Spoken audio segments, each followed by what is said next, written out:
في أماكن فيها ناس ما ترد عليك، مو لأنها حقرتك، لأنك أنت مو موجود فيها.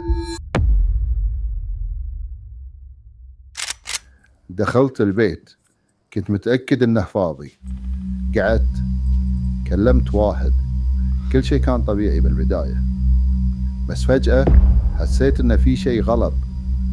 طلعت برا ورحت أطلب شيء، بس ولا أحد رد علي.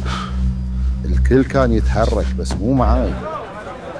أمشي بينهم ولا أحد يطالعني، كأني مو موجود. صرخت، تكلمت، ناديت، بس الصمت كان أقوى من كل شيء. بعدين شفتها، كانت تبكي قريبة مني بس كأنها بعالم ثاني. حاولت أكلمها ولا حتى حست فيني.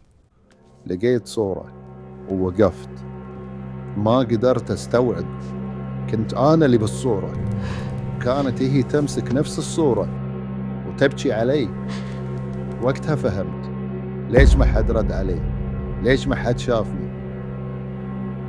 مو لأنهم ما كانوا موجودين، أنا اللي ما كنت موجود. طلعت أنا متوفي من سنين.